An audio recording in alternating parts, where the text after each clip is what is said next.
Inside the Birds is back. What's going on, everybody? It's Geoff, Mosher, and Adam Caplan. Man, we got a lot to talk about. This is going to be an action-packed podcast, a lot to talk about. And then, of course, a big week coming up as we are going to be in Indianapolis. In fact, we'll probably be there by the time some of you listen to this pod. So, not everybody catches it when it drops at 6 a.m. So, but we will be there. Looking forward to it. There's a lot going on with the Eagles this offseason. We know that.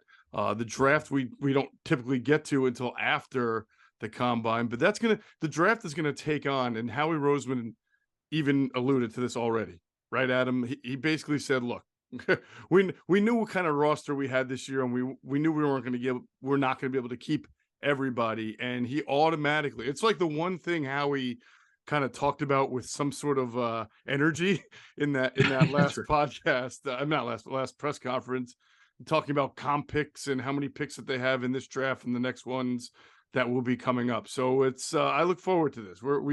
This is a seminal off season for the Philadelphia Eagles.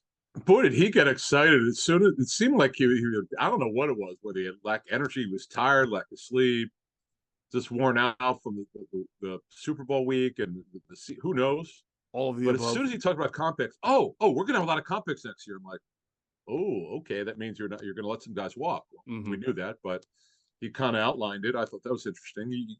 You kind of read between the lines with him sometimes. So yeah, that was kind of interesting. But this is gonna be a fun week for us. So we're kind of planning out. The first thing we're gonna drop this Wednesday. So we appreciate the feedback, and everybody's in love with Greg Cosell. Don't be too in love, because that means if you really love him, we have to pay him more. So. Oh, that's funny. That's funny. No, we love that's Greg. Our little inside joke with Greg for everybody listening. We like to give him a little ribbon on that. we love picking on Greg, because I didn't know where you were going with that, by the way. I'm like, what do you mean don't be too nice to him? Don't love him too much, because if he reads these comments, the 80 comments you had about how much you love him, that was great. I've never seen such positive comments. That was great. No, we appreciate the feedback. It's awesome. We do it for you guys and for us too. We're here to learn. So our next show will drop in 2 days from now on Wednesday, which will be on safety, the safety group. Right. Interesting group in free agency. It's actually pretty deep, but there's no one like CJ Gardner-Johnson in free agency. And this is a guy Greg told us about last year. He loves CJ Gardner-Johnson. Would he turn out to be right? But who knows if he is this good? And we'll get to him later in the show today. But so that'll be that, and we're going to have some good content for you from the combo where Geoff and I are together, and we'll be there for Roseman and Sirianni's press conferences, of course, and all of them pretty much. Not every team will be represented. Belichick rarely speaks, and by the way, when he does, it's a filibuster. He could go on 10 minutes about special teams. So, and he's not on the schedule to speak, but folks, please, media people, do not ask Belichick about special teams if he's there. Please don't. Right, because they only get like 20 minutes, or I forget, their time is limited. They don't just answer any question. So if he strategically takes up like 15 of the 20 allotted minutes with an answer about, like you just said, about, like the wedge on kickoff coverage. Exactly. Well, what happened was, like, he stopped showing up. He had a grudge against the league for years. I'm not sure what it was. He would sometimes speak the owners' meeting, sometimes not. I can't remember the last time he spoke at the combine, but I just remember at the combine, it was actually really interesting, but I'm like, okay, I don't need 10 minutes on this. I mean, come on, could you talk about your roster? Because he refused to talk about the roster. So someone had to ask about special teams. Like, oh no, really? It's unbelievable. Well. So by the way, to clarify what Adam was saying about the next show dropping Wednesday, that is the Greg Cosell show. The Intel with Greg Cosell will drop Wednesday. It'll be about safety. So from your podcast standpoint, today, obviously, Inside the Birds.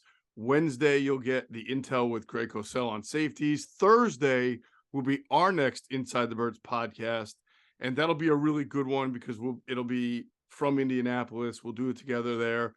We'll have some information by that point.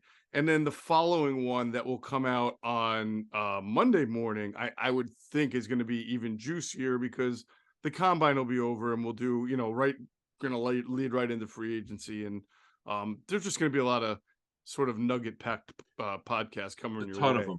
Yeah, There was in the one next 2 weeks. There was one year, I think, I something like I can't remember what year it was, but we got like 4 of the free agent moves. Like when we were there, like we just talking enough people, we kind of deciphered, okay, this is probably the direction. And then I remember we also had a nugget that they were not going to get involved in free agency of receiver. It was a year they were really bad at receiver. We're like, folk, we're just telling you what we've heard. We'll see if it happens. And they wound up not doing it. In fact, this might have been the year they traded for Deshaun, but they weren't going to sign anyone. Right. For whatever Right. reason. I remember that. Like the group. Yeah, right. That was actually, that was I think it was our first off season of ITB, right? Like we started up in 2000 and for the 2018 season. And then I think it was 18 going into 19, if I'm not mistaken. So it was the year they didn't sign free agent receivers, but that was also the year they were going to make an all-out play for Byron Jones, which they did. No, that was going to 20. That was going to Oh yeah. So it was our second one. That's right. Our second one, because we didn't go to Indianapolis together for the first one. We did the second one, right? Yeah. All-out play for Byron Jones, which they did. He just accepted the other offer from Miami. And then I'm, if anybody else had it, God bless them. But I'm pretty sure we were the only outlet that reported the Eagles were going to be aggressive at defensive tackle, and that they had both Javon Hargrave and David Onyemata from the New Orleans Saints on their list of priorities there. I didn't see that. Wow. Yeah. I remember your Hargrave nugget, but Onyemata too, huh? Well, it was one or the other. They were going to pursue. They both. Oh, they would sign one of them. Right. Yeah. But he's different from Hargrave. He's not the pass rusher. He's a big, massive dude. Well, I don't know that they even knew Javon Hargrave was going to be this good of a pass rusher. They wanted a pass rushing tackle. Both are good at it. Yeah. Hargrave wound up being amazing at it. I mean, really good. Onyemata's better against the run, I think. I think he's probably a more complete DT, but man, nobody's shown you inside burst like Javon Hargrave, outside of like Aaron Donald or something, but when he's healthy. But so again, he's going to be a really interesting storyline this off season. Now, we'll get into this a little later, but I was thinking about this. If Javon Hargrave winds up walking, you got to think it's going to be because he signs a pretty big deal. And same with James Bradbury. I think with the way the compensatory pick formula works, it's obviously not just losing guys. It's your net, losses versus, and certain contracts cancel each other out. But we know the Eagles are probably not going to be spending a whole lot of money on other teams' free agents. They may have to get 1 or 2 guys. They may wait till later. They'll probably get bargains. So I would think if you lose Hargrave, Adam, and Bradbury, the highest you usually get is a 3rd round pick. But you might be able to get that with Hargrave if it's a really big deal. Well, depending on what they do, what their net loss and net gain is, depending, like, okay, are they, as you said, are they going to get involved in free agency? Which of their guys are they going to resign? We've been pretty strong on Gardner Johnson. In fact, the NFL Network, someone sent me a link. I watched it the other day. So they said at the Combine, Super Bowl, that the Eagles would make a push to resign Gardner Johnson. It wasn't like I think Garfalo had the story. It wasn't like anyone's going to know what the money is, but they know everybody knows he's a priority. That was, This is just a guy that I have no idea if the Eagles thought he'd be as good as he turned out to be, but this is one of like the moves where you go, what? I know what the Saints were thinking because maturity issue, but from what we understand, no issues with him here. Like Denard. Is it Walker? What's his name? Denard Wilson. Wilson. I mean, yeah, defensive backs coach. Yep. Right. Denard Wilson did a phenomenal job with him, and what a great story was. But no matter what happens with him, it's going to cost a lot of money. Apps, and we're going to have some notes on him in a minute. Apps and TJ Edwards. I got something else on him as well. They probably, as you said, they could lose a bunch of players, but I think for the most part, I think a lot of these are going to be, it's kind of what they're thinking going in. They'll see what the landscape is. They'll probably will know by the end of by next Monday, they'll probably know. That's actually when I come home. I'm there for a week. Right. That's probably when they'll get an idea after talking to those agents. Okay, this is kind of what you want. Now, what clubs do is interesting. Agents tell us that the clubs go fishing. The agents aren't going to ask them what they want to pay. The clubs try to get the landscape of what they want to pay. Right. But a lot of agents won't show their hand because they don't want clubs to use that information, because you'll hear so and so wants 15 million a year. Let's say Hargrave made, what did he make? 12, 11 and a half. I think it was 13 that he made. Let's see here. Wasn't he on a 339 type deal? Sounds right. Okay, that Yeah. sounds right. So you would think he would want. I mean, I wouldn't do it because he's not good against the run. He's now 30. Well, let's say he and Rosenhaus want 15 million a year. Okay. I can't imagine the Eagles would pay that.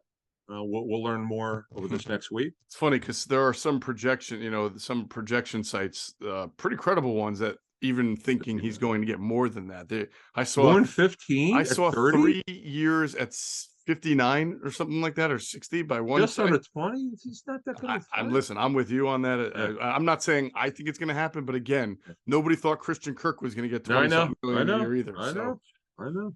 And when you see a pass rusher with double-digit sacks, 3 straight years on the open market, those guys do tend to get a little bit, the bidding war. Sure. Yeah. Sure. Because when they did 3 years at 39 million, yeah, you're right. It's 39 million. The guarantee was for 2 years. Very strong contract by Rosenhaus. That was a really good deal. And I was a little surprised it was as big as it was. But as you said, when pass rushers come to market, and I'm sure Rosenhaus had leverage, there had to be other teams involved to get that number. And the Eagles got in pretty quickly. So, and they nailed it. I mean, I give Roseman and their staff credit. Though there was a rich deal, they got everything they thought they'd get out of them. This was a perfect marriage of the player was exactly who they thought he would be, but maybe a little bit more in terms of pass rush. You sacrifice a little bit of the run defense. He's now 30. This will be his last big deal. And he's a good football player, but if he does leave, they got a big void, because even if Fletcher Cox comes back, he's clearly on the back nine of his career, and that's going to be need for them. Yeah, definitely. And if he does sign that kind of a monster contract, again, that helps the Eagles in that comp pick formula. And maybe he can get you a 3rd or a 4th, and Bradbury can get you a 4th or 5th. That's 2 good picks there if those guys wind up signing big deals and leaving the Eagles. So we'll see.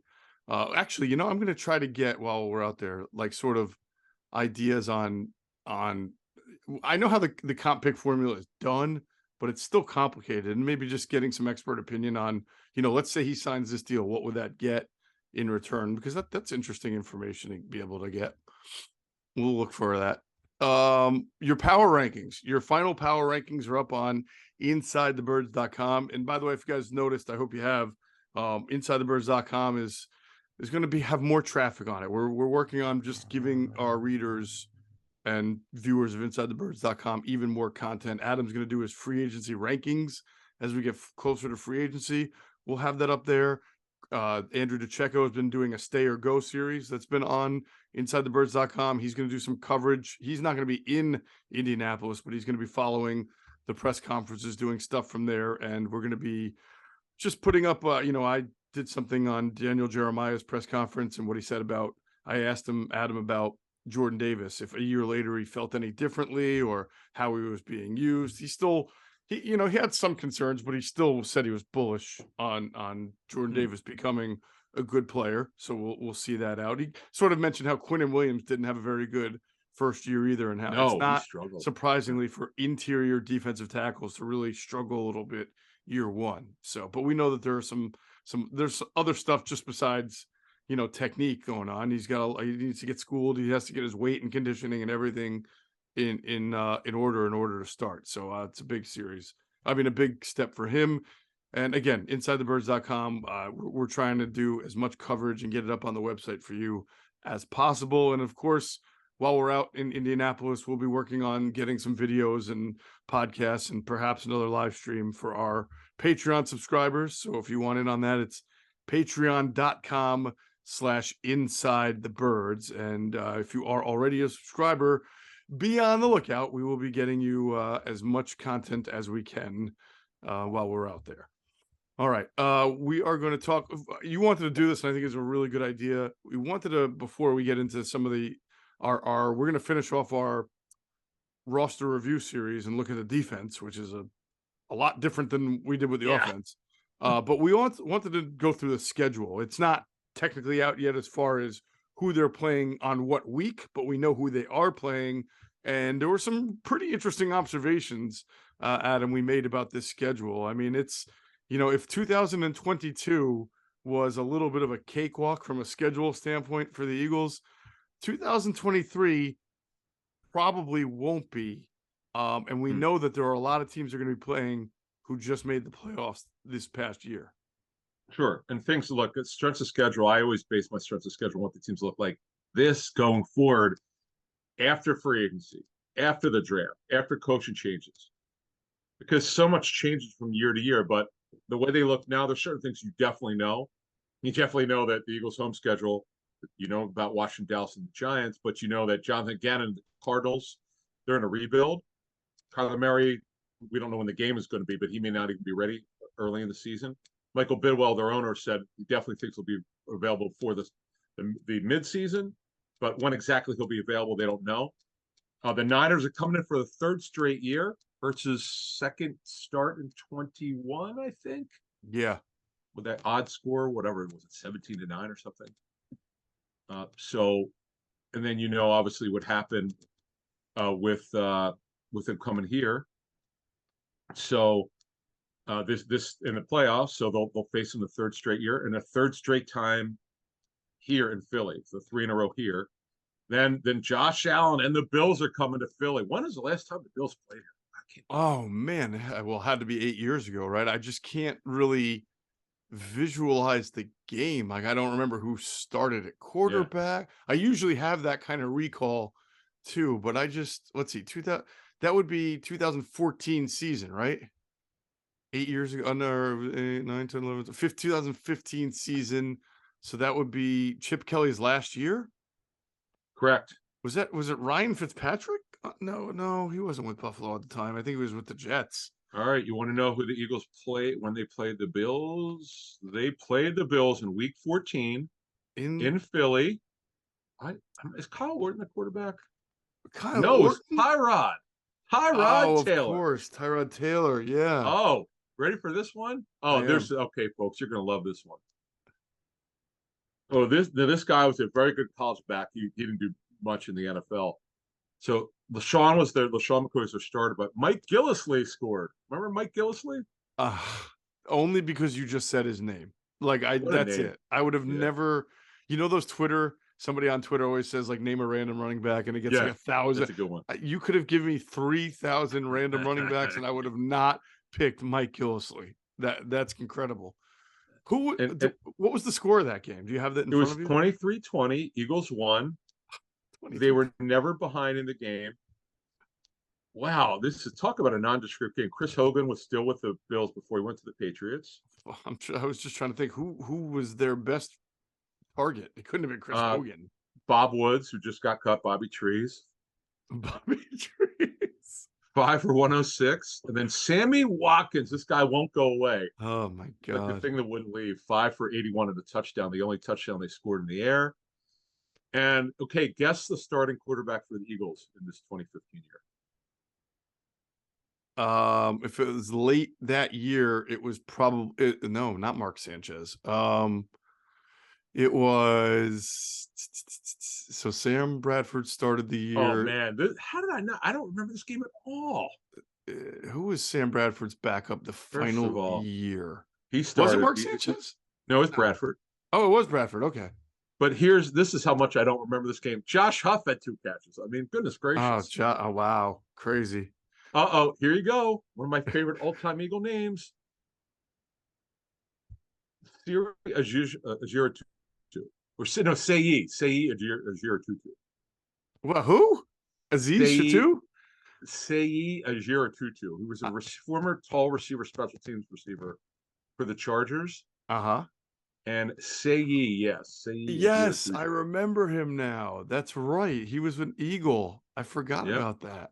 Yep. Man, I got to tell you, the last 2 years of Chip Kelly are like, because I was sort of in between jobs. I think I was just leaving Comcast, started the Fanat. I was doing like different things. So I don't have as great of a recall on those years. Like I would have never remembered.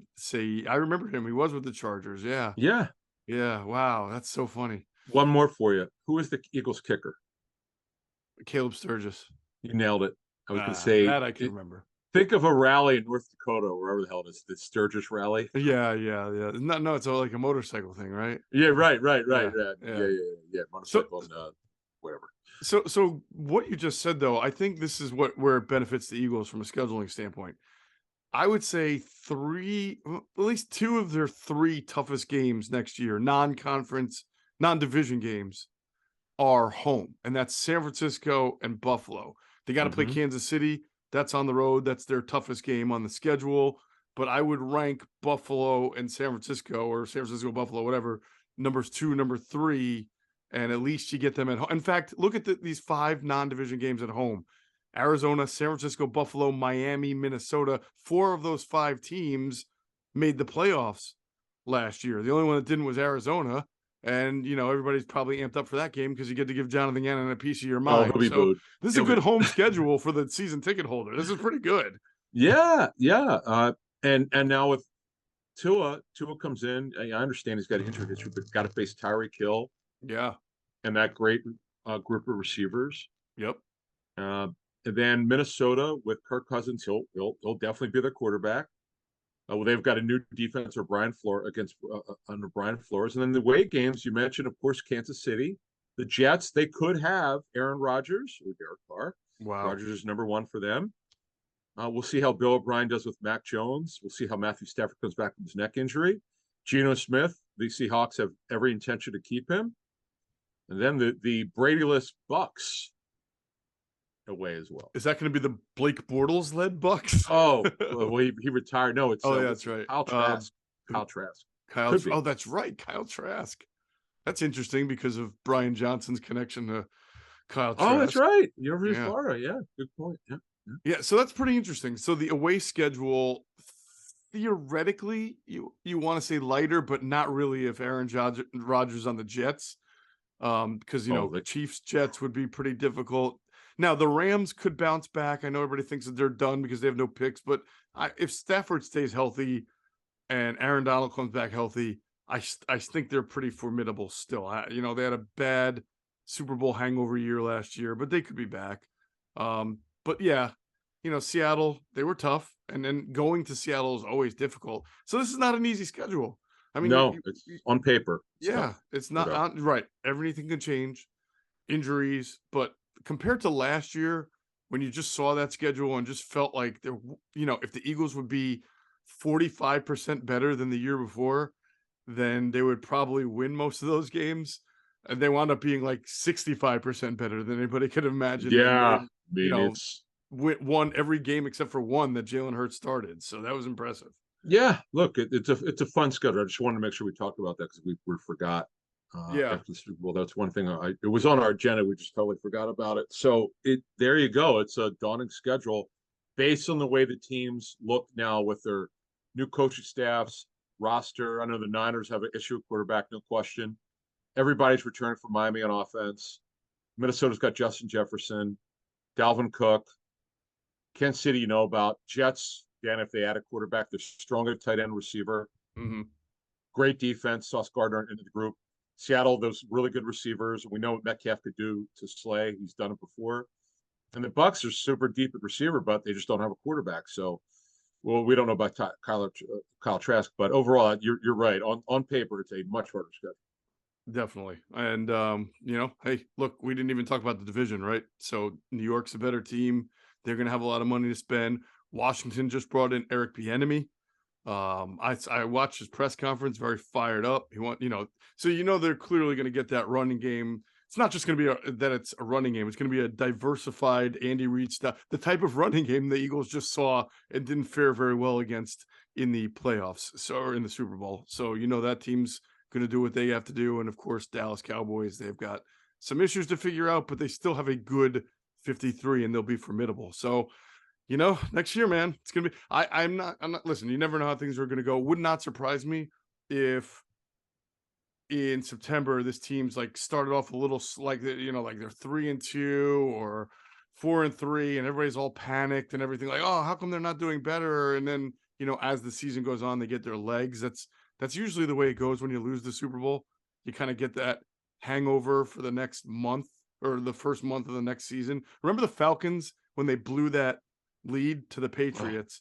They had a terrible start to the year, the next year. And then by the end of the year, they got their mojo back. They went and beat the Rams on the road in the first round of the playoffs.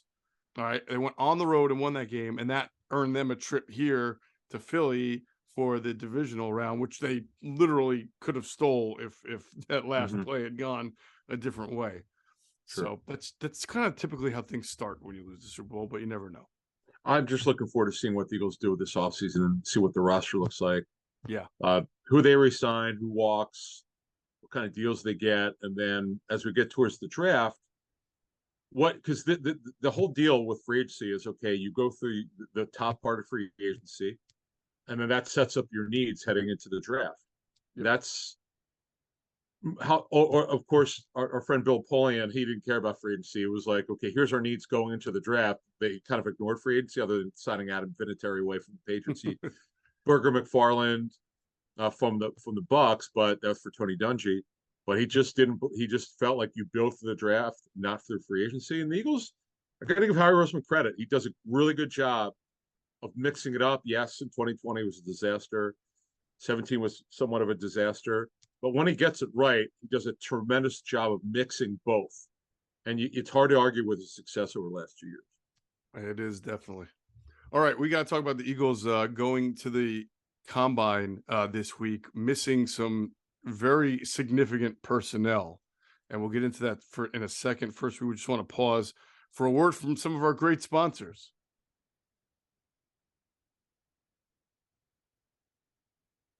Okay, the Eagles are heading to the Combine this week, Adam.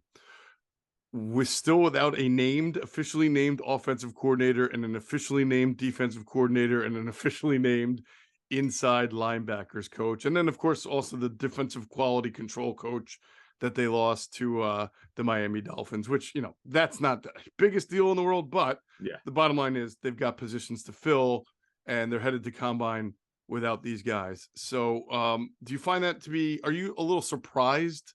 And by the way, we can only tell you what we know at the time of this recording. Something could happen before you listen to this pod. We don't know. But as the time of this recording, they're not, they haven't named or nothing's come out about it. Does that surprise you at all? Slightly, I'd say. But I think you made a good point to me off the air. It doesn't really matter. There are no games right now. And they're when you're really sure, you like theoretically to have all your coaches hired. But as I learned over the weekend, I spoke to like 6 different coaching staffs. I think 4 of them around the NFL are very few, if none, are going from one staff. And that's kind of been commonplace. The personnel guys have to go. The medical staffs have to go for sure. But the coaches, because it's a scouting combine. It's more for the personnel people than the coaches. Right. So, and by the way, every single interview that they do is taped. They have all the workouts are taped. So you have to ask yourself, if you're general manager, why are the coaches going? Well, maybe if you're like the year the Eagles drafted Wentz, and you can see that video was up there. The Eagles actually put it up on the website years later when they interviewed Wentz at the Combine, and then they needed him there because they were going to draft quarterback. So that would be important. But this year, it's a sort of a mixture of what their needs are. And do they need the coaches there? It wouldn't hurt, but it's just not necessary. It's changed. When I first started cover league, it would be blasphemous to say, how could you say that coaches shouldn't be there, don't need to be there? Couldn't say that years ago, but now it's sort of commonplace that not every team is going to bring the coach. Right. And so like the Combine focus is the workouts and the interviews. There's nothing schematically done there. What scheme these guys fit best is really done in the reports that are done by the scouts and the personnel staff, even before the Combine. Now you can go look at their workouts, do interviews, change your board based on, if you need to, based on information you got from an interview. You might like somebody, you might not like some. Oh, and the medicals. I should throw that in. That's huge. The medicals are probably the number one thing Yep. For some teams at the Combine, and that can change your board as well. But it's not like you're like, oh, am I going to run a 34 based on what I just saw, or a 43? Am I going to blitz more? Am I going to blitz less? So that's why it's not quintessential to have your coordinators in place. And I do wonder, Adam, if maybe they'll do some interviews, especially with offense. Like, are they going to interview some guys while they're out there just to take advantage of Oh, that? sure. Yeah, Sure. I mean that could happen too. And by the way, at the Senior Bowl, it's commonplace for coaches to interview for jobs. It's been going on for decades. Right. In fact, they used to call it the annual coaches convention, aka guys looking for jobs and going there and interviewing.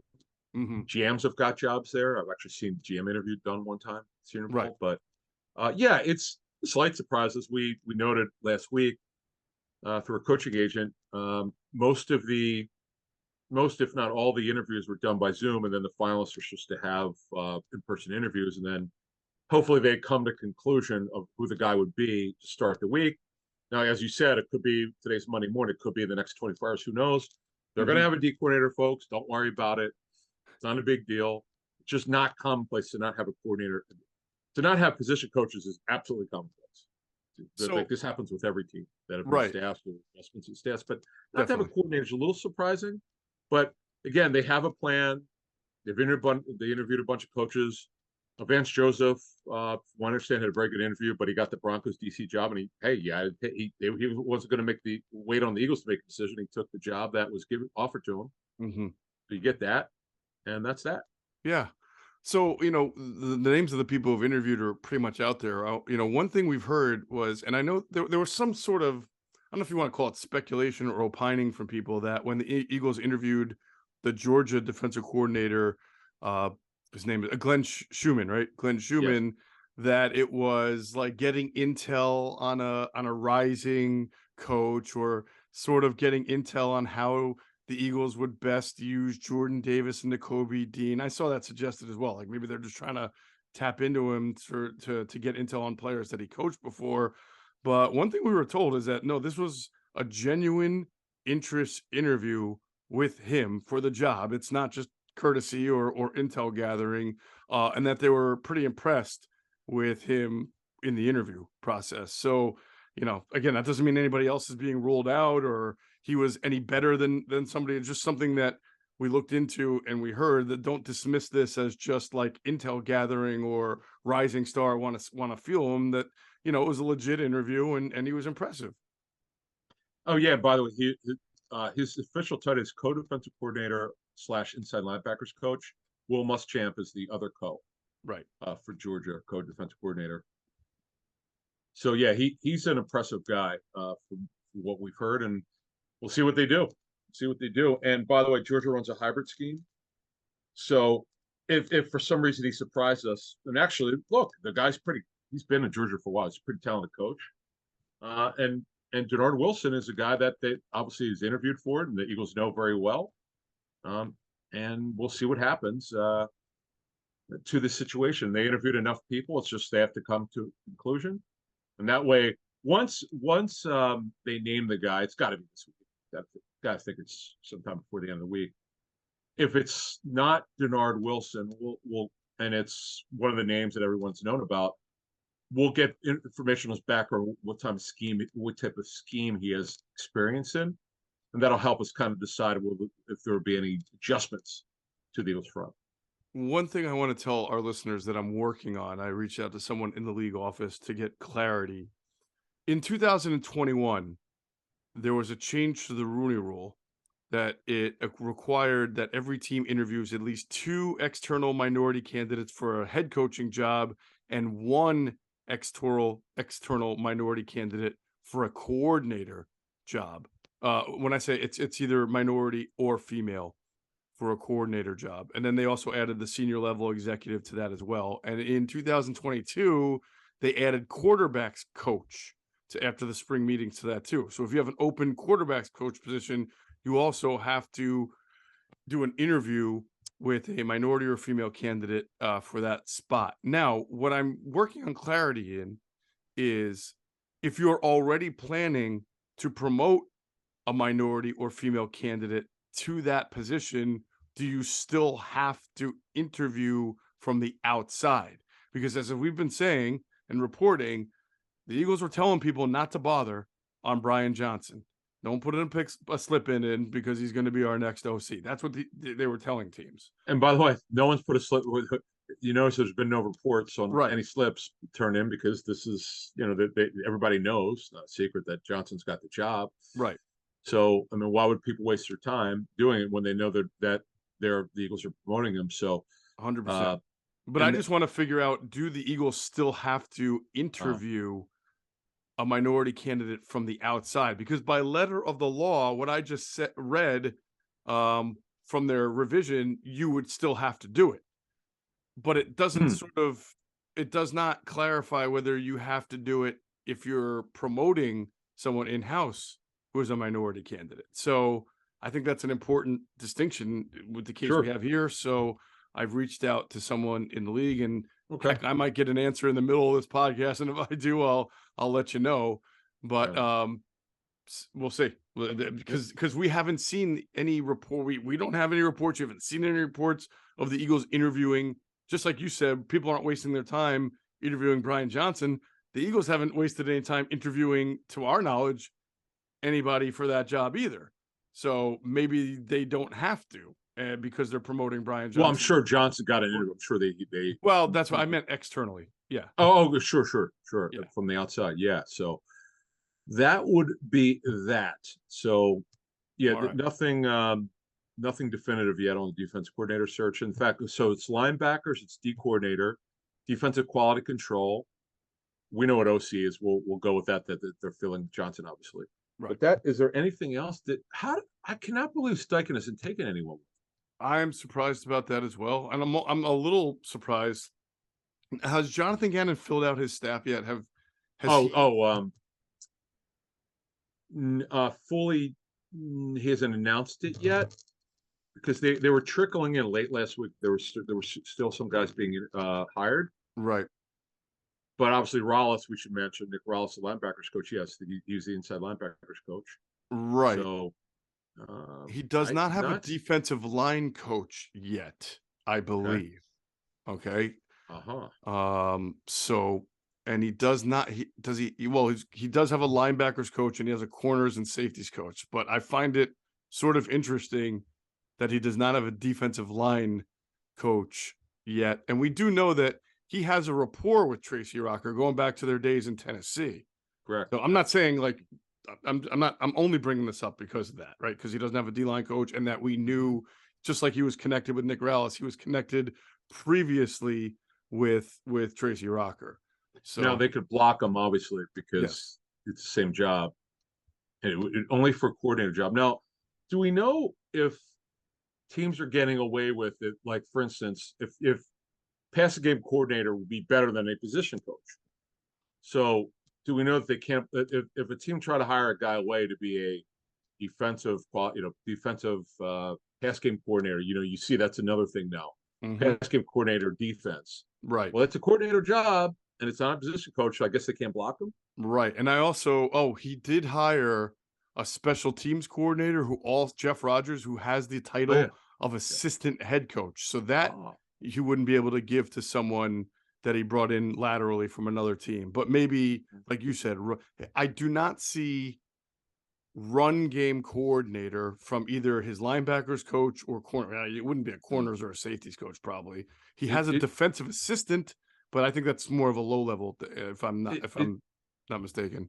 It is funny how teams get away with it now, given these, because if you're the linebackers coach, you should know you should be able to break down an offense's running game. It's kind of funny. What's your favorite expression? It's not about titles, it's about money. Totally. Titles are just there to make money for money. Oh, there's no doubt. I mean, but you know what? It's prestige. I get it. Guys should be rewarded with titles. It does mean we don't want to belittle it. It's cool when guys get rewarded for being really good at their job. Yeah. So anyway, that's it for the D coordinator search. Yeah. All right. Let us talk now about this defensive roster headed into free agency. A lot of potential holes to fill here. Yeah. We'll start off on the defensive line. This will be the area of the team.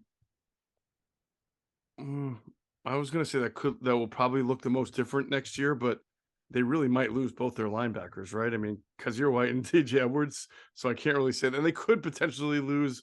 No, they're not going to lose both safeties because they're Yeah. going to do what they're going to keep CD and they're going to keep Slay. So yeah, so either linebacker or you could say the defensive front will definitely be the most reshaped area of the team going into next year. Yeah, look, if you look at D tackle right now, again, I get it. Free agency doesn't start now, but what it looks like is it's kind of ugly. It's Jordan Davis, who was not good enough before he got hurt. He started to make some progress before the high ankle sprain. Williams is shown to be a very quality backup. Really, he's good in his role.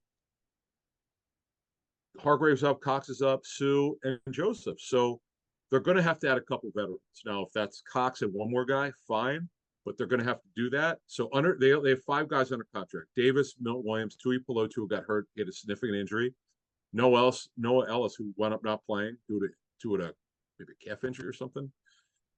And Marvin Wilson. I know Greg Cosell likes Marvin Wilson, but Yeah. he really hasn't contributed in his 2 years. So they need some work here, folks. Yeah. And to be clear, when we talk about Jordan Davis, when we say he's not good enough, Not yet. we mean he's not good enough to play continuously, good enough to play at a high level for more than a certain amount of snaps. The feedback I've been getting lately, talking to people about Jordan Davis, is that it's flash. Like he gives good snaps. They're just not often successive or back to back. And as we've outlined many times on the show, the more you play him, the more he loses his technique and his leverage. And you need a guy to be able to be more than a one down player, especially when he's your first round pick that you traded up for.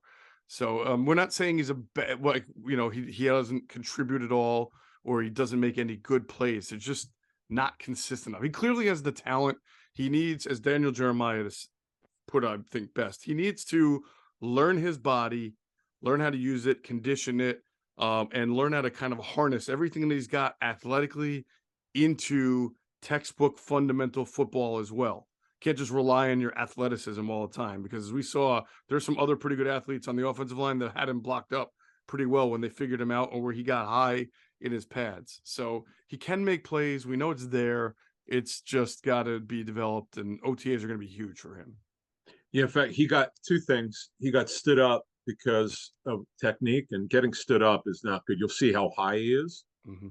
You literally see him, if you watch a coach tape, standing up. You're like, that's not the way they're taught. And that's the part about technique that's got to be improved. And every once in a while, he's on his backside. Yeah. Now, yeah, like pad level is football 101 for a defensive tackle. Low man wins. Low man wins. And the other thing is, when he's really good, technique is good, and he's so big and strong, he pushes the guy back. That's what you're looking for. You just didn't see enough of it. But again, he was a rookie. We knew coming in, he was a project. Coming out, he's a project, but he did have the high ankle sprain. And this is a major offseason for him. And they're expecting him to start and play a lot of snaps. But how many snaps? We don't know. We'll have to see what kind of shape he's in.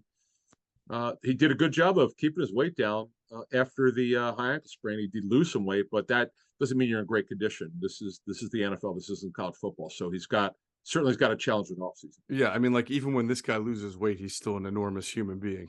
So it's to get him to play like 8, 9, 10 good snaps in a row at that weight, even 20 pounds lighter. What are we talking about? 325, 330 is still ridiculously big. So he's got a lot to learn about how to, again, use that to how to condition that body of his and use all of his strengths to his advantage. Yep. So go ahead. Go ahead. I was going to say, so that leaves a hole, and we'll get more into in future shows. Okay, here are the players. Here's what we've heard about, and we'll also give you an idea of what Hargrave, as you said earlier, what he might command, what Cox might command, and then of course Dominican Sue and Linval Joseph. They're guys they could sign anytime. There's no time frame if they want either of them back. Particularly Joseph, who did a good job against the run. First of all, we don't know if they want to play again. Sue's older than Joseph, I believe. So we have to find out whether if either want to play and whether they want them back. And then at the end, because again, we don't know if there's going to be adjustment in their scheme, because the Eagles are more their edge rusher defense. We kind of have to find out, okay, if Brandon Graham comes back, are you going to stand him up?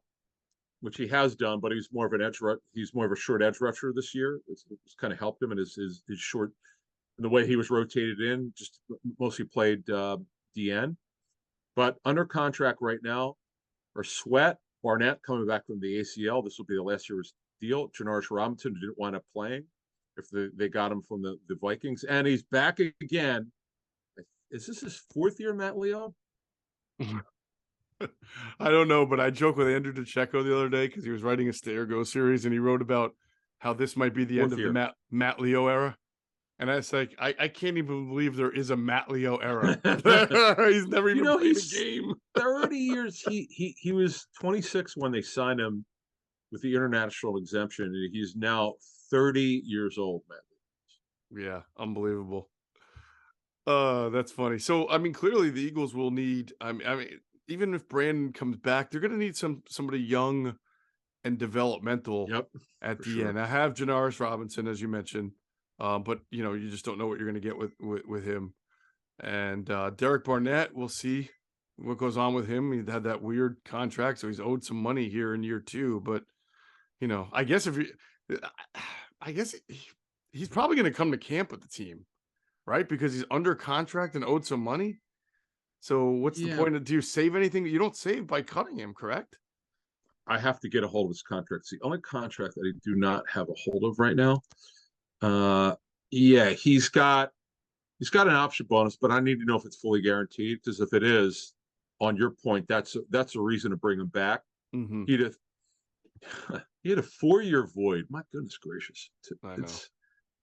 It's the proration isn't terrible for the future. It's actually not too bad, because they didn't give him a signing bonus, which is smart. The option bonus is the option bonus was 6.42 million. But I need to know if it's fully guaranteed, because if it is, maybe there's a chance they bring back. And by the way, it was an ACL. We don't know how he's doing. We've not heard any. We're going to look into the fact. That's what Geoff and I have an agenda. Okay, here are like the 40 things we need to find out about this week. This is on our list. I'm going to see how he's doing.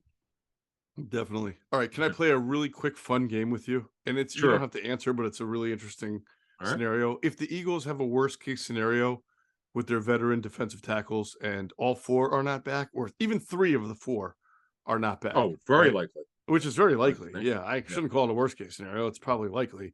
I mean, you're talking about going into then your offseason with, if those guys sign elsewhere, Jordan Davis, Milton Williams, and Marlon Tuipulotu as your only real D tackles who you're expecting to play, right? So the question I would ask you then, if you get a bunch of a huge quarterback cluster early in this draft, which it sounds like there will be, like maybe 4 of the first 6 picks, and you're at 10, and all of a sudden the draft is at 6 or 7, and Jalen Carter from Georgia, the number 1 defensive tackle, is on the board, you packaging your 1st and 31st, or your 10th and 31st to move up, or your 10th and your 2nd round pick to move up for him? I mean, again, it depends on the grading. I don't have a grade on him yet, but no, I know, but he's like one of those guys who everybody's going to tell you is the number 1 defensive tackle. It's like not much of a question on that. He's a ridiculously gifted kid. Right, but he's got to see what they're going to be looking for is a pass rusher to play next to Davis. Mm-hmm. If Hargrave is not back, they're going pass. They have to get a. They will not go in. They've had Cox since 2012, so they've always had a pass rusher. If Cox and Hargrave are both gone, I don't see that happening. I think one will be back, but if both are gone, they're drafting on your point. We'll find out exactly what NFL teams think of who the best pass rushing D tackles are. We may know the names, but how really do they look at these guys? Because they're not. This team does not believe in not having, like they're very specific in what they want. They want pass rushing D tackles. Right. They always had. They've had one since 2012, and they're not going to the season without one. Right. They want pass rushing 3 techniques to play along, or 5, even 4-eye, whatever, to play alongside their newfound nose position. Then they would love to get a little pass rush out of the nose when it's not like they. Sure. And the hope is, right. The hope is, Greg Cosell told us that though Davis didn't really have much at Georgia because he's so athletic, maybe down the line, they'll develop that. But they're going to go in, however, and even if they have a new D coordinator, well, they're going to have one. It's not going to be Gannon, but whatever the scheme adjustment is, if any, they're not going to this season without a pass rushing D tackle. That will happen. They'll get one. What that looks like, who it is, we have no idea. whether it's free agency or the draft, but they're going to add someone next to Jordan Davis because this is a philosophy they've had. Really it's not just with Cox in 2012. They've had a lot of them. For those of you who are really older, Andy Harmon, remember Andy Harmon, number 91, going back to the early 90s. They've always had a guy who could rush the passer. Just about always. That's right. All right, so just a little fun exercise there I wanted to play. So that's the defensive line and the issues that the Eagles are facing. Still a lot of talent. I mean, between Sweat and Hassan Reddick, who's we'll get into linebackers in a second. From a pass rushing standpoint, they're still pretty good. They just need to replenish and add some youth at that position. If they can get a pass rushing D tackle to go with Sweat and Reddick, and we'll see about Jordan Davis. We'll see what he can do, but that certainly would help. Yeah, because when you've got and remember now another thing before we move into the linebackers, they're super big on a rotation, and think about the rotation this year with Davis when he was healthy, Hargrave, Cox, Sue, and Joseph. Once they got those guys in there, they were bad. Milton Williams. How could I forget him? We should mention Milton because I know some people are going to listen to this and say you guys are forgetting Milton. You're not. Why can't he be a starter? He's ready. Listen, right now all we say is he was the coaches never gave him that opportunity. You know, they signed veterans when they felt like they needed more guys off the street. We'll see. He's got his third off season. I'm not going to rule it out because you can just never tell what kind of jump a player is going to make.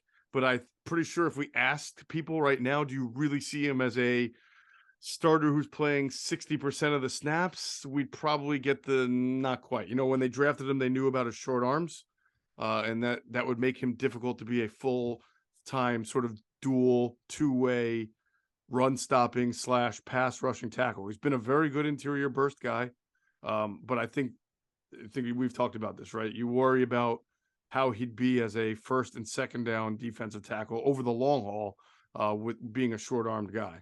Doesn't mean he can't do it, but that's certainly the concerns coming out of college with him. No doubt, because the thing was because of his short arms, teams were not sure. He had the length in terms of 6'3", but he had unusually short arms for a guy at 6'3", and you worried about 31.5 is a little short. That's what he was at his pro day. But 6'3", though, even I mean he had the height, but not the arms. So that was a little bit of concern. But man, he's a flash player. He's not like sometimes he looks good against the run, not so much other times. But what we were told is so far they like him as their third tackle, not as a starter. But as you said, you never know depending on what they do in free agency 1 and the draft. There you go. All right, we'll get into the back of the linebackers in the back end in a second. We want to tell everybody to check out our friends at PHLSportsNation.com, enhancing the fans' experience with their coverage of all Philadelphia sports teams. For the fan, by the fan is their motto. So make sure you check them out at PHL Sports Nation and on Twitter at PHL Sports Nation. And we'll pause real quick for a word from our other great friends, Sky Motor Cars. Sky Motor Cars in Westchester is a different sort of dealership. All it takes is one look at their Highline pre-owned vehicles that people all over the country want and need. Owner Brett Schiller, make sure you don't spend a dime of your money before you purchase the car. Sky Motor Cars allows you to make all the decisions regarding your next vehicle. At Sky Motor Cars, you never have to spend more than necessary. Visit SkyMotorCars.com today or call 610-918-7225. And if you hop into Sky Motor Cars out there in Westchester, PA, make sure you tell them Adam and Geoff sent you. You will get a great deal. All right, we did talk a little bit about the linebacker situation with Hassan Reddick. They've got some young guys, Adam, at outside linebacker. The question is, like, how do the Eagles view, say, guys like Patrick Johnson and Karan Johnson? You know, I mean, that's sort of if there's not going to be a Brandon Graham to play 40-50% of the snaps, you know, do you think they see one of those guys? Can one of those guys make that step up and at least play 25 or 30 as they work somebody else in? I don't know. Patrick Johnson is a former 7th rounder, is okay. Give him credit for making the team. Teron Jackson was cut last year, brought back to the practice squad. Kyron Johnson was a special team player, super fast. Cassell loves him. Greg loves him. Yeah, that's right. That's right. I remember him the tape at Kansas. He's pretty intriguing. Was also at the Senior Bowl. I remember the Eagles were very intrigued with what his practice tape from the Senior Bowl. But you're making a big projection to think that they could fill that role, like even 25, 30% of the snaps. Mm-hmm. Deserve to be on the field opposite Reddick on the other side, because Sweat will do some standing up, will play with his hand down, but they need that one other pass rusher on the opposite side of Reddick. And to me, that would come from the draft. Again, we don't even know how many draft picks they're going to wind up having. Do they trade down from the 10th pick overall and try to get picks? Who knows? I know a lot of people are speculating that. We'll see. They've shown the willingness to do that. But nothing that Patrick Johnson showed me is shown me that he's a big-time pass rusher. Nice, decent player, but nothing special. Kyron Johnson could be that guy down the line. Yeah. I know he was just a special teams guy, but he's super fast. He might be their fastest player on defense. Did you hear what Daniel Jeremiah said about Anthony Richardson? No. It was a really interesting comment. He said you get a better idea of where quarterbacks are going to go, and you'll understand why I'm bringing up a quarterback now in a second. You get a good understanding of where a quarterback is going to go in the draft when you ask teams that don't need a quarterback what they think of a guy. And he's convinced that the Florida kid's going to go top 10. Really? Wow. Convinced. I mean, I could see first round because he's got upside, but he's super raw. Right. I know Greg Cosell, our good friend, not super high on him. I'll leave it at that. And maybe if we have time, we'll get into that down the line on one of these shows on the quarterback position, though they don't really need it. But yeah, well, there's a difference. Greg's telling you what he sees on tape, and I'm sure every GM is going to tell you they see the same thing, but they believe in the other areas, right, where they hope for improvement, and then they see other areas where he can really dominate a game with his athleticism and an arm and everything like that. So the reason I brought it up is, I mean, Bryce Young, CJ Stroud, Will Levis, this Florida kid is 4. I think is there one more quarterback? No, that would be it. Okay, so Richardson 4 would be the 4. Yeah, Richardson, right? So if 4 go in the top 9, all right, that pushes down these, because this is a very strong pass rusher draft, interior and edge. So, you know, you're at 10 if you're the Eagles, and that means like the second or third best pass rusher in the draft might be able to, because, you know, an offensive tackle always in the top 10 as well. Like they might be sitting pretty to fill one of these spots we're talking about, whether it's pass rushing D tackle, outside linebacker, which they'll need, you know, pass rushing out, stand up outside linebacker, or just defensive end. They might be in a really good position to get a really good one because of that run that could happen very early on the quarterbacks. Yeah, look, although Jalen Carter's he's the guy for this draft. You know, he's going to go top 10, perhaps top 5. Definitely. But other than that, we'll have to see how the teams look at this pass rush, the D tackles. Yeah, and Will Anderson's really good too. I mean, he was everybody said was going to be the consensus number 1 last year coming, you know, from Alabama. He's a cool story. Yeah, and by the way, he's not related to Willie Anderson, the former left tackle for the Bengals. I know people are bringing that up. It's like I remember talking to Aiden Hutchinson's agent, Mike McCartney. He goes, no, he's not related to Steve Hutchinson. Make sure people understand. I'm like, I get it, man. I asked, I said, hey, what's the Steve? I mean, they both went to Michigan. Their last name Hutchinson. Their lineman. That's my point. Exactly. And I was like, all right, good. You cleared this up for us because people are going to ask. There you go. And plus, how many legacy players are in the NFL these days? It feels like so many players in the NFL are coming in with whose parents played in the league, or whose dad played in the league. It's or like an uncle, like the late Darryl Stingley's. I guess was it nephew or grandson, Derek Stingley, who's with the right, Derek Stingley, and you got Asante Samuel Jr. Yeah, you got running back who's the son of somebody, I forget who. I mean, it's just everything. Oh, McCaffrey's of course, the son. Yeah, it's Soul Ed at the Super Bowl. Yeah. So no, that's pretty much it. So again, it's a need. There's no question. It's an edge rusher is a need. They need one more guy. However they want to do it. It's not like you can't play when you play with a 4-man front. That you could put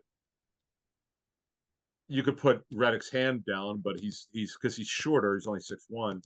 You rather him play standing up where he's dominant, where he almost always is anyway. He's almost always standing up anyway. So they need another edge. They need they need another D. They need another DN because they will play a 4-man front. It's not like they didn't do it. Right. They need to do that as well. Yeah. And then we move to the inside. We already talked about Edwards and Kaiser White, TJ Edwards, Kaiser White. They are free agents, and I guess there's a potential that both don't come back. And man, you talk about starting off from square one again. I mean, yes, you have Nakobe Dean, your 3rd-round pick from last year, and I would imagine they'll feel he's ready to start. He's got to be ready to start if they lose both of these guys. But even, after that, Adam, then you're looking at like Christian Ellis, who's only been a special teamer, and I know they like him. But he's only been a special teamer. Sean Bradley, who's been a special teamer for a while, and Davion Taylor, who didn't even make the team last year and was on the practice squad. Yeah, so one thing on TJ Edwards, someone with another team pointed this out to me. He goes, this guy's a pro personnel. He goes, you might want to take a look at the Browns for TJ Edwards. I'm like, oh, because Schwartz is there. He goes, yeah, but they went through 4 middle linebackers last season. Anthony Walker, he's like a coach in the field, got hurt. Deion Jones didn't work out after the trade. He doesn't have much left. Tay Davis, who they got from the Giants, and there was one other guy. I know Taki got hurt. Sione Taki. And my favorite name in the NFL. One of my favorites. Yeah, JOK got hurt, I think. But the guy said that, and did they move Jake Phillips? They might have moved him inside when all these guys got hurt. But he said, for nothing else, they needed an inside linebacker who they could grow with, and TJ Edwards is a good football player, and of course Gannon now with the Cardinals. So I would expect TJ Edwards to get a really good deal. I mean, this guy's a really good football player. In fact, if you look at, and we'll post these next week, our inside linebacker rankings. But when I'm looking at my list, Tremaine Edmonds is really good. Who's played in a 43 front. TJ Edwards has played in both. Leighton Vander Esch, I know the Cowboys would like to have him back, but he's had some injuries with the neck. He's former 1st-round pick.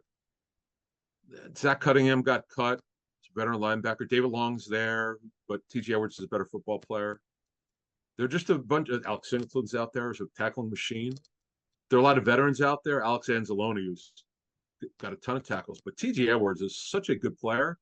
To me, he's on that 2nd rung. Like, he's right behind Tremaine Edmonds. I'm not saying he's as good, to be clear. TJ Edwards, if you just look at true inside linebackers, 43 inside linebacker, 43 middle, 43 Mike, or 34 weak or strong inside linebacker, this is the guy. That's interesting. Now, I know the Bears like Jack Sanborn, right? Oh, Cosell loves that guy. Cosell likes him too. Yeah, he had a good year, but I think Morrow, their weak side, was a 1-year guy. Joe Thomas was a free. I wonder. I'm only bringing up the Bears because they traded away why can't I think of his name? Roquan, right? Yep, Roquan Smith. Yep. And then B, their assistant GM is Ian Cunningham. Good point. So I'm just making a personnel connection there. It's another one. That's another one for you. Yeah. So, we've been saying this for a while. Like, even these Eagles, who are maybe not household names but had good years, they really are poised to make some money here on the free agent market. We'll see what happens. Yeah. But that's it seems more that than them not getting big deals. So right. And so right now, here's Nakobe Dean would be a starter, obviously. After that, they don't have Sean Bradley's at special teams only. Davion Taylor will have to fight to make the team. Christian Ellis, we don't know yet. They like him special. He's pretty athletic. So they wouldn't even have anyone next to Dean that could start right now with Edwards and White up.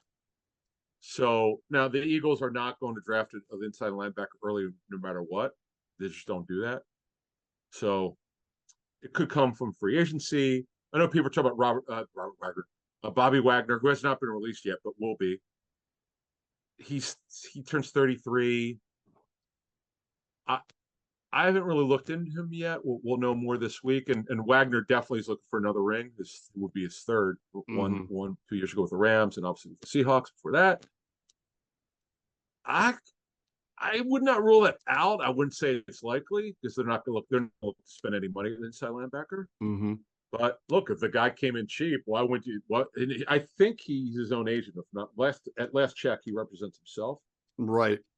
Well, so I think the league will tell you, right? Like, if he's he's Bobby Wagner. If he's done, and that means he'll if the tape shows that he's kind of cooked and done, Yeah. he'll be available in May or June, right? And you can try to sign him then, see what you got. If he's not, if the tape shows he can still play a little bit, usually a guy like that with that kind of name, as you just mentioned, probably will get, even if it's a 1 or a 2 year deal structured like one, there's going to be a decent amount of money guaranteed for that 1 year that it might be too much for the Eagles, who don't typically spend a lot of money on a 33-year-old linebacker. Yeah, it doesn't make a lot of sense other than the Eagles have to look at this situation. This is good to move this forward here. We haven't really talked about this, but this is definitely something that's interesting here. Do they try to run it back? Because we know the offense is probably running it back. It's going to look very similar to last year in terms of talent, but defensively it could look different. Do they just take the lumps, only bring back a couple guys, and just let a lot of guys walk and understand, hey, we're going to build for the draft here? Sign a couple free agents, but won't cost a ton of money, and just try to see. They're going to be good, but are they going to be elite like this past season? I don't know about that. But do they want to run it back? Yeah. Let's see. Yeah, no, good question. Do we talk about this report? I don't remember, but I do remember having a discussion during Super Bowl week. Someone that, of note who said, Christian Ellis is a guy that the Eagles like. Yeah. He'll probably get an opportunity to compete depending on who they bring in opposite Dean. Wow. So really? Yeah. Really? I I'm just sort of going back in my mental Rolodex from being out there. It stuck out to me because it was Christian Ellis and he's only been on special teams, but he's a player that they like and see some potential in there. I'm not saying he's going to be starting next year or given any jobs, or just telling you that it's, yes, he got called up for special teams to help, but they like his work ethic. They like his quickness, his speed. And, obviously if you're looking at losing both of those guys, Edwards and White, then it would make sense that Christian Ellis is going to get a little bit of a look. And by the way, this will be his 3rd year with the team. Forgot about that. He was with them 21 and on the practice squad. So yeah, sure.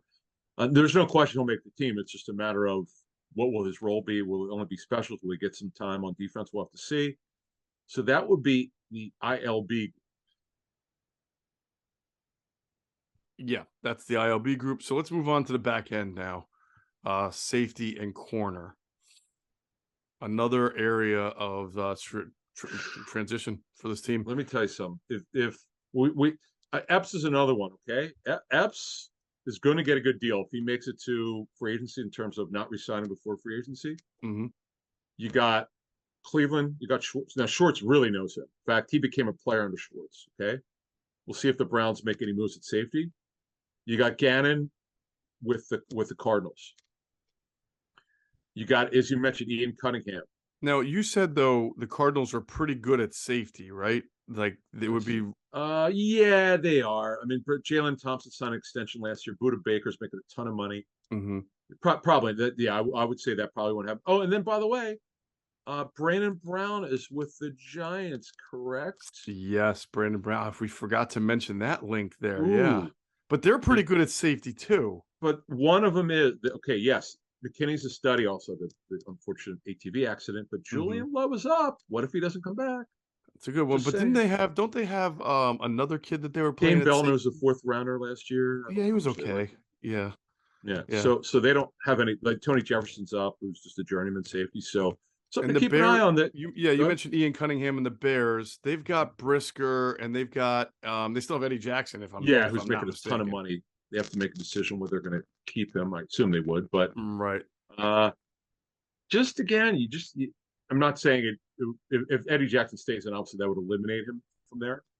But these former coaches, they know how Epps has been a great story development.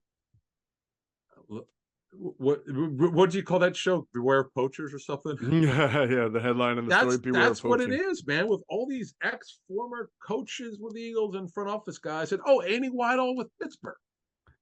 Andy Weidel with Pittsburgh is. You know what? Somebody told me that this past week. They said, don't forget Andy Weidel is in Pittsburgh, especially when it comes to linemen. It's funny. Wouldn't it be ridiculous if Javon Hargrave wound up back in Pittsburgh? Got another one for you. I got another one for you. I hate to bring it up. And if he stole one coach, Joe Casper, Vic Fangio. Yep. You never know. There you go. Isaac Seumalo is a pretty good offensive lineman. We know the Steelers need some offensive line help. Oh, yeah. at guard, both. yeah. It could be center or guard. Or guard, So yeah, yeah, yeah. I would definitely look at Pittsburgh, especially when it comes to the lines. Safeties, they're pretty good at, right? They got Minka and they've got their other safety, who I always forget his name. He's No, decent. Minka is definitely starting now. The other safety position for them, Edmonds is up, but they did not extend his contract, so I don't know if Terrell Edmonds will come back or not. Mm-hmm. We'll have to see. But yeah, you just have to keep an eye on these guys who are with other coaches and executives, because there's so many of them. We'll have to do a deep dive of how many former. Because by the way, this happens a lot. Where I remember put a scoop out a couple years ago that one of Blake Martinez's former coaches who was with the Packers wound up being with the Giants. Mm-hmm. That had a lot to do with him signing him. That's going to happen. The Eagles have too many good defensive players who are up. You know this is going to happen. Yep. You know By the way, I have the all-time be careful for poaching link that people may forget. All right. First of all, we know that there's a team that the Eagles played this past year that really needs some secondary help, because their defensive coordinator who got fired did everything he could. Oh, Vikings. Yeah, the Vikings need some real. I mean, they're aging at safety, aging at corner. Patrick Peters is a free agent, and remember, Catherine Rach. Oh, see another one. No, wait, she's in Minnesota or Cleveland now. All of a sudden, I'm Cleveland. I'm sorry, she's assistant GM of Cleveland. Is she not? Oh, that's right. No, wait a minute. Is it? Why did I think she had some kind of connection to Minnesota? She does. I think that we had heard that they were interested in hiring her. Okay, right. This is a couple years ago, but that's right. She is in Cleveland, which also makes what you just said about. Yeah, she's assistant GM, VP of football operations. Correct. Okay, all right, in Cleveland. All right. Well, we do know. Somebody actually told me, they say, "Hey, watch out for Minnesota," because she interviewed. Yeah, she interviewed for the GM job in Minnesota, I think. That's what it was. Okay, sorry. So she's really not there. So it wouldn't be a poaching thing, but we know the Vikings. Someone told me watch for the Vikings, because they're a really good team if they have a secondary, because that's really the only area that their offense is pretty good. Their line was getting better, offensive line, but they really need some help on at pass rusher and in the secondary. So be careful there. They're going to be looking. They got some money to spend too. Man, what stinks for Eagle fans is if the Eagles. I know part of it they get compensatory picks for next year, but man, if they lose a lot of these guys to these former coaches or executives, and it makes these teams not only much better, but teams that Eagles will face, it's kind of funny. Yeah. But hey, this is what happens. Look, you lose coaches and you lose players to these teams that get these coaches. Yeah, definitely. All right, so back on the Eagles with their safety position, going to do everything they can to keep CD there. We know that Marcus Epps in flux. Yeah, his nickname is CD. Actually, it's like CED. Yeah, not like CD Lamb, but CD. Okay. They call him CD Gardner-Johnson. But either way, after that, the depth is really, really thin. Reed Blankenship, nice rookie. Don't know what to expect in year two. They love him in that third safety role. He did. Right. I would surprise me if he winds up starting. I'm not saying he couldn't do it, but based on what we heard, it's kind of like Milton Williams. They like him in that role, and he did a good job, by the way, filling in for Gardner-Johnson. But as you said, after Blankenship, it's Wallace, who's in last year's rookie deal, who's really a force safety. Sasha is a good special teams player. Marquise Blair, I know they want to take a look at him in the offseason, see how healthy he is, because it's a guy who was, at what point in his career, the Seahawks thought that they had their next great safety, and he just decimated by injury. And Zion McCollum's twin brother, Tristan, who the Eagles are bringing to their offseason program as a safety. Looking forward to seeing what he can do. Yeah, absolutely. So again, that's there's just not a lot of proven talent there outside of Gardner-Johnson, and assuming if you don't bring Epps back, it's going to be tough. So another position they'll have to address. And then corner, not as bad, but of course we know James Bradbury has already come out and said he wants to get paid. So it's going to be, I imagine there's going to be a bidding war for Bradbury. He's going to have a good price tag, I would think. I mean, we saw what Patrick Robinson got, just having a really good year as a slot corner, and then get what he got from the Saints that all season. James Bradbury is an outside corner, and teams are always looking. And there's so many Fangio defenses that are out there that it's hard not to think that someone's going to try to, one up. Well, Byron Jones came out this past weekend and said that he can't run or jump anymore. And he said he's not retiring yet, but he obviously can't come back to the team Yep. that can't pay his salary.